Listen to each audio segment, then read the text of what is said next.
اس میں ایک چیز ابھی میرے ذہن میں فی الوقت آ رہی ہے اس وقت میں ہی، اور اسی تناظر میں بھی ہے وہ یہ کہ عالمی سطح پر ایک اچھی خاصی سازش مسلمانوں کے لیے ہے۔ وہ کیا ہے؟ مسلمانوں کو اکساؤ، ڈسٹرب کرو۔ کیا ہوتا پھر؟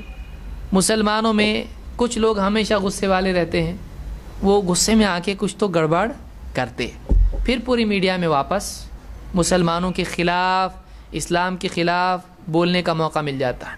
اخبار بکتے، چینل چلتے، تجارت اپنی ہوتی، اور پلس مسلمانوں کی بے عزتی بھی ہوتی۔ پھر کچھ قانون ایسے لاؤ جس سے مسلمانوں کو اور پیسو، کیوں؟ کیونکہ مسلمان ٹیررسٹ ہے۔ تو اس طرح سے یہ سلسلہ مسلسل چل رہا ہے۔ بٹن دباؤ، مسلمان چلاتا ہے، توڑ پھوڑ کرتا ہے، پھر ان کو پکڑو، ستاؤ، ٹارچر کرو، پھر یہ سلسلہ مسلسل چلتا رہتا ہے۔ مسلمانوں کو چاہیے کہ حکمت کے ساتھ، سمجھداری کے ساتھ اس طرح کے معاملات میں قدم اٹھائیں۔ ایسا کوئی قدم نہیں اٹھائے جس سے اسلام اور مسلمانوں کا نام خراب ہو، ایسا کوئی قدم نہیں اٹھائے جس سے اسلام اور مسلمانوں کو کوئی تکلیف پہنچانے کی کوشش کرے۔ ہم آبل مجھے معروف ہو جاتا ہو، بہت سارے مسلمان بھی جذبات میں آتے ہیں اور اپنے کو جانے کا ہے، نعرے لگانے کا ہے، کوئی کمشنر آفس پہ نعرے لگائے گا، کوئی راستوں پہ نکل کے کرے گا، کوئی توڑ پھوڑ کرے گا۔ اس سے کچھ ہونے والا نہیں ہے۔ آج آپ جانتے ہیں کہ جو بھی فرانس میں ہوا، اس کے بعد میں اور کیا ہوا، اور ضد میں آ کے کر رہے ہیں۔ وہ چاہتے ہیں مسلمانوں کو اکسائیں۔ عالمی اعتبار سے بھی سوچنے کی چیز یہ ہے کہ جو لوگ دنیا کے ٹھیکیدار بن کے بیٹھے ہوئے ہیں، وہ لوگ ان کو نہیں روکتے ہیں جو اس طرح کی کوشش کرتے ہیں جس سے مسلمان کو اکسایا جاتا ہے۔ یہ بہت بڑی غلطی ہے، یہ بہت بڑی غلطی ہے۔ جو بھی عالمی طاقتیں ہیں، جیسے امریکہ ہے مثال کے طور پر، یا UN ہے، ان کا کام ہے کہ اگر اتنا بڑا مسلمان طبقہ دنیا میں ہے اور محمد صلی اللہ علیہ وسلم کا کوئی کارٹون بناتا ہے، نعوذ باللہ، اللہ غارت کرے ان لوگوں کو جو جان بوجھ کے کر رہے ہیں، ایسا کوئی کرتا ہے اور اس کے بعد پھر کچھ مسلمان غصے میں آ کے کچھ اس طرح کی حرکتیں کرتے ہیں جو کہ غلط ہے۔ قانون اپنے ہاتھ میں نہیں لینا چاہیے، اس کو اسلامی عدالت میں لیا جا سکتا ہے، اس پہ سارا معاملہ ہو کے پھر اس کو سزا دی جائے گی، چونکہ اسلامی حکومت تو ہے نہیں فرانس کے اندر۔ لہٰذا وہاں جا کر کچھ لوگ اس طرح کی اگر حرکت کرتے ہیں، مار کاٹ کرتے ہیں، اس سے فائدہ تو کچھ ہوتا نہیں ہوتا، بلکہ 1.5 ملین لوگ جمع ہو جاتے ہیں وہاں پہ، اور وہ لوگ عزم کرتے ہیں کہ ہم ٹیررزم کے خلاف، ہم اس کے خلاف جو بھی کریں گے۔ ٹیررزم کے خلاف صرف وہ لوگ نہیں ہیں، ہم بھی ہیں، لیکن ٹیررزم کا نام جب آتا ہے تو بیک آف دا مائنڈ میں اسلام اور مسلمان آ جاتے ہیں۔ ایسا کیوں؟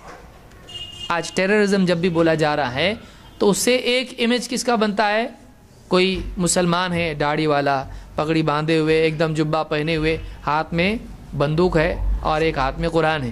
آج یہ امیج بنا ہوا ہے کہ آج ہر مسلمان کو اس نگاہ سے دیکھنے والا دنیا کو بنانے کی کوشش کی جا رہی ہے کہ مسلمان کو دیکھتے ٹیررسٹ، یہ ذہن آنا چاہیے، اور اس طرح سے مسلمانوں کو اکسایا جا رہا ہے۔ اور مسلمان بدقسمتی سے کیا کرتا؟ نہیں کرنے کا وہی کرتا ہے کہ اور غصہ آتا، پھر کچھ کرتا، پھر وہ کچھ کرتے، پھر کچھ کرتا، پھر وہ کچھ کرتا، سلسلہ چلتا جا رہا۔ اور ایک انٹرنیشنل اوپینین مسلمانوں کے بارے میں بد سے بدتر ہوتا جا رہا ہے۔ مسلمان ٹیررسٹ۔ آپ بتائیے اس سے ہمارا کیا فائدہ ہونے والا ہے؟ ہم کو باطل کی اس طرح کی سازشوں کو ختم کرنے کی کوشش کرنا چاہیے۔ دیکھیے، اللہ کے نبی صلی اللہ علیہ وسلم کی شان میں کوئی آدمی گستاخی کرتا ہے، اسلامی سزا یہ ہے کہ اس کو قتل کیا جائے گا ہے، لیکن بعض اوقات مصلحت کی وجہ سے اس کو ترک بھی کیا جاتا ہے۔ اللہ کے نبی صلی اللہ علیہ وسلم کی شان میں بعض منافقین نے سفر میں گستاخی کی اور کیا کہا؟ مدینہ جب ہم جائیں گے تو عزت والے لوگ ذلیل لوگوں کو مدینہ سے نکال دیں گے۔ ذلیل؟ نبی صلی اللہ علیہ وسلم اور صحابہ کے بارے میں اس طرح کا لفظ استعمال کرنا کیا یہ بے حرمتی نہیں ہے؟ ایک تکفیر کے لیے اور سزا کے لیے کافی ہے. لیکن حضرت عمر رضی اللہ عنہ جان رہے ہیں, انہوں نے کیا کہا, اے اللہ کے رسول کیا میں اس منافق کی گردن نہ اڑا دوں؟ آپ صلی اللہ علیہ وسلم نے کیا کہا, نہیں نہیں نہیں. کہیں لوگ ایسا نہ کہنے لگیں کہ محمد صلی اللہ علیہ وسلم اپنے ساتھیوں کو قتل کرتے ہیں. ڈر کیا ہے اس کا؟ ہے اس کا ڈر نہیں ہے. ڈر یہ ہے کہ اسلام اور محمد صلی اللہ علیہ وسلم کا امیج بگڑے گا, لہٰذا اس کو قتل مت کرو تاکہ اسلام کا امیج اور نہ بگڑے. موجودہ دور میں اگرچہ شرعی حکم بدلے گا نہیں, شرعی حکم وہی ہے. اسلامی حکومت میں کوئی ایسا کرتا ہے, سعودی میں تو کوئی آدمی اگر ڈرگز کے ساتھ پکڑا جائے اور اس کی ڈرگ ٹریفکنگ کرتا, ابھی کچھ وقت پہلے ہوا ہے, پچھلے مہینے میں ہوا ہے, ڈرگز کے ساتھ پکڑا گیا ایک آدمی, قتل کیا ان لوگوں نے اس کو, چھٹی, لمبا کیس چلے گا اور یہ ہوگا, اور پھر ضمانت پہ باہر آ کے پھر واپس جا رہا میکسیکو کو, نہیں, چھٹی, تاکہ دوسرا کوئی نہیں کرے, دوسرا کوئی نہیں کرے. وہاں پہ تو اتنے پہ بھی سزا ہے, زنا کرے گا سزا ہے. تو نبی صلی اللہ علیہ وسلم کی عظمت تو اس سب سے زیادہ ہے. تو اسلام میں یہ سزا ہے, قیامت تک رہے گی. کسی کو نہیں پسند, اوکے تمہاری مرضی, لیکن یہ سزا ہے, یہ کینسل نہیں ہوئی, یہ سزا منسوخ نہیں ہوئی ہے. لیکن بعض حالات میں مصلحت کے طور پر اس کو مؤخر کیا جا سکتا ہے, جیسا کہ خود اللہ کے نبی صلی اللہ علیہ وسلم نے اس منافق کے جملے پر آپ نے کہا نہیں, کہیں لوگ ایسا نہ کہیں کہ محمد صلی اللہ علیہ وسلم اپنے ساتھیوں کو قتل کرتے ہیں. کیوں؟ اسلام کا اور محمد صلی اللہ علیہ وسلم کا امیج بگڑے گا اس سے. تو آج بھی تو آپ سوچنے کی ضرورت ہے کہ اگر اس طرح کا قدم کوئی مسلمان اٹھاتے ہیں, اس سے اسلام کا امیج کیا ہوگا, بگڑے گا. لہٰذا مسلمانوں کو بہت سوچ سمجھ کے قدم اٹھانا چاہیے. ہندوستان میں بھی اگر کوئی آدمی کچھ بول دے, یا باہر بھی کوئی بول دے, کرنے کا کام کیا ہے, ہائے ہائے بورڈ لے کے ہم گھومیں اور 4 دن کی چاندنی اور اس کے بعد پھر واپس اندھیری رات. یہ آپ دیکھیے اس سے پہلے بھی ہوا تھا, بہت سارا اس کے اوپر ہوا نکلی, ادھر سے لوگ بھاگے, ادھر سے یہ بورڈ لے کے نکلے, ریلیز نکلی, کیا پھر کیا ختم. اس کے بعد پھر جیسے کہ ویسے اندھیرے میں. یہ نہیں ہونا چاہیے. ایک مستقل عزم ہونا چاہیے کہ آج باطل محمد عربی صلی اللہ علیہ وسلم اور آپ کے پیش کیے ہوئے دین اسلام کے خلاف 24 گھنٹہ سرگرم ہے. وہ اسلام کی تصویر بگاڑنے میں لگا ہوا ہے, وہ مسلمانوں کو بے جگہ کرنے میں لگا ہوا ہے. آج ہم بھی تو تھوڑا عزم کریں کہ ہم اللہ کے دین کو لوگوں کے سامنے اپنی اصل شکل میں پیش کر کے رہیں گے.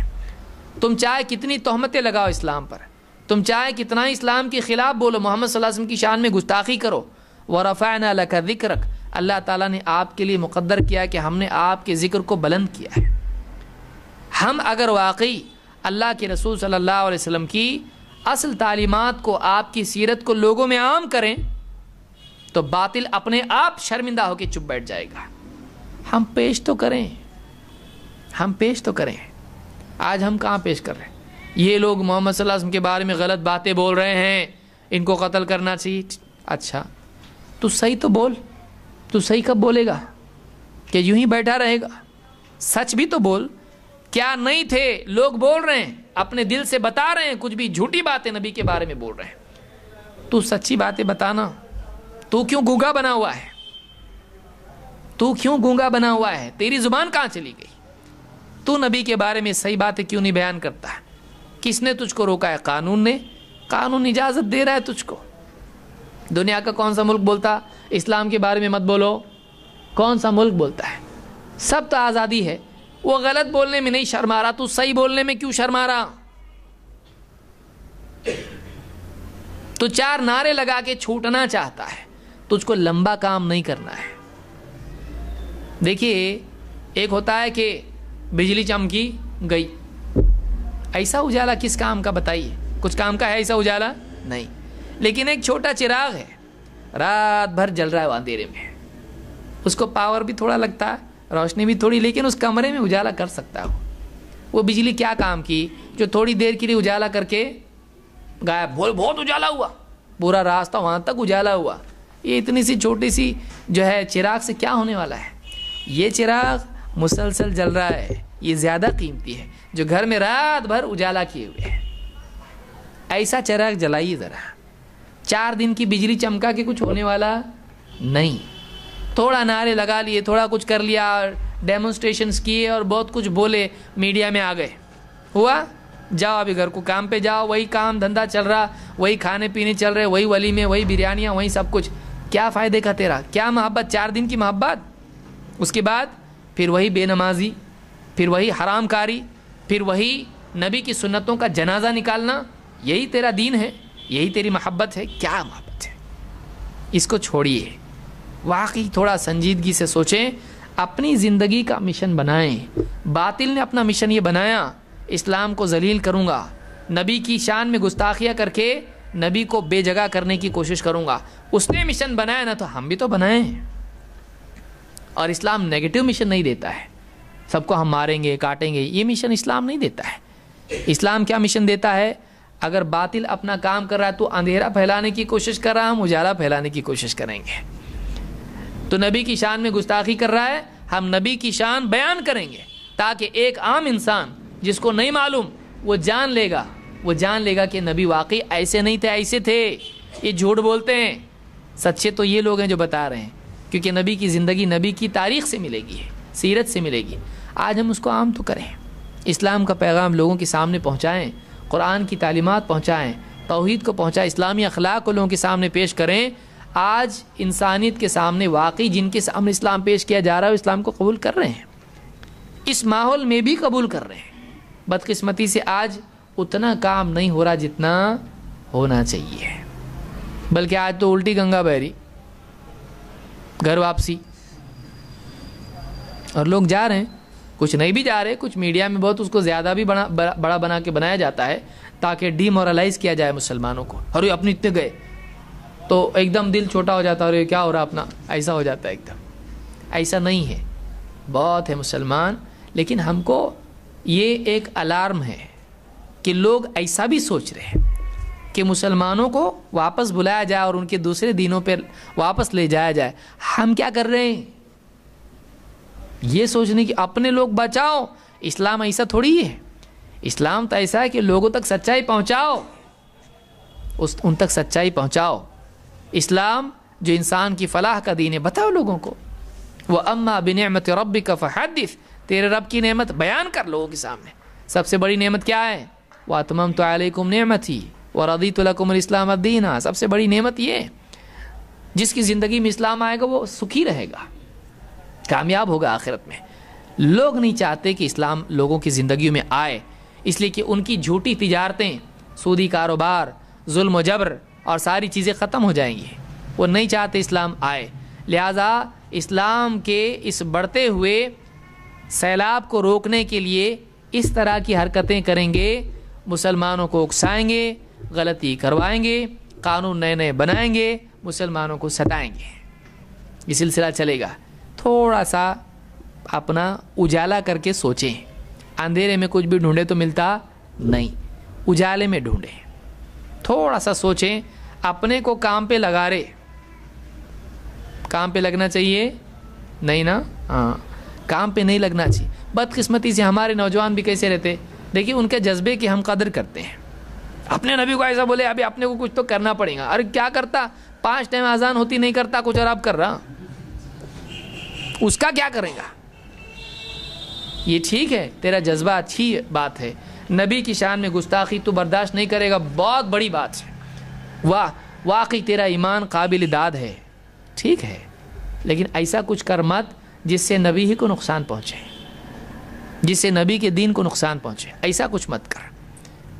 لہٰذا بہت سارے نوجوان جو جذبے میں آ کے کچھ بھی کرتے ہیں، ایسا نہیں کرنا چاہیے، ان کو سمجھانا چاہیے کہ ہم ایسی کوئی حرکت نہ کریں جس سے مسلمانوں کو تکلیف ہو، ایسا کچھ نہیں کرنا چاہیے۔ اس لیے دھرنے اور جھرنے اور جو بھی اس طرح کی چیزیں ہوتی ہیں، اس سے کچھ ہوتا نہیں۔ آج تک کچھ ہوا کیا؟ تو ہوا کہ بتاؤ ذرا، کچھ تو ہوا کیا؟ ایک تو کچھ ہوا ہوگا نہیں، اتنے ٹائم گیا نا اپنا، پھر اس کی جگہ اتنا کچھ تو اچھا کام کرتے، اسلام کی دعوت دیتے لوگوں کو، تو کتنا فائدہ ہوتا، کچھ بھی نہیں ہوتا۔ اس طرح کے ڈیمونسٹریشنز وغیرہ کرنے کو علماء نے منع کیا ہے۔ اب کوئی لوگ بولیں گے علماء تو ایسے ہی کرتے ہیں، رنگ میں بھنگ۔ یاد رکھیے علماء ہی صحیح بتاتے ہیں، کیونکہ ان کو واقعی معلوم ہے کہ امت کے مسائل کیا ہیں اور ان کا حل کیا ہے۔ علماء سے دور نہیں ہونا چاہیے۔ علماء سے مراد دو چار علماء ادھر ادھر کی بات میں نہیں کر رہا ہوں، عالمی سطح پر جو بڑے بڑے علماء ہیں، کوئی تو صحیح ہوگا کہ نہیں کہ گئے سب؟ ہماری امت میں بڑے بڑے علماء آج بھی موجود ہیں، ان کی رہبری میں چلنا ضروری ہے۔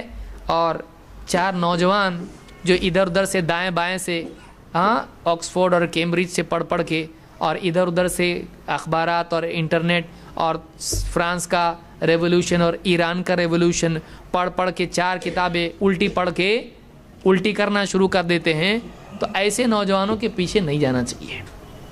یہ خود بھی ڈوبیں گے اور سب کو لے کے ڈوبیں گے، ان کے پیچھے نہیں جانا چاہیے۔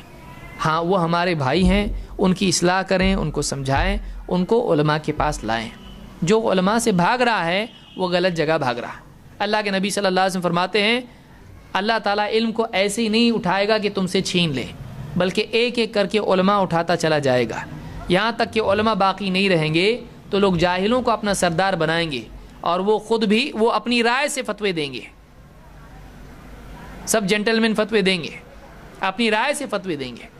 فَأَفْتَوْا بِرَأْيِهِمْ، وہ اپنی رائے سے فتوے دیں گے اور خود بھی گمراہ ہوں گے، دوسروں کو بھی گمراہ کریں گے۔ علماء سے دوری اور نیم حکیم کے پیچھے جانا بیماری کو بڑھانا ہے۔ ڈاکٹر کے پاس جاتے بولتے بھائی میں نیم حکیم ہوں، آدھی تمہارے سے میں فیس لوں گا، چلے گا؟ چلے گا۔ کوئی آدمی بولے آدھا علاج آتا میرے کو، آدھی فیس لوں گا، سستے میں ہو رہا نا اپنا علاج۔ جاتا کوئی آدمی اس کے پاس، بولتا آدھا نہیں تو زیادہ کرے گا ہمارا، کیا ارادہ ہے؟ بولیں گے تو آئے گا، وہ نہیں چاہیے ہم کو۔ تو یاد رکھیے علماء کی طرف رجوع کریں۔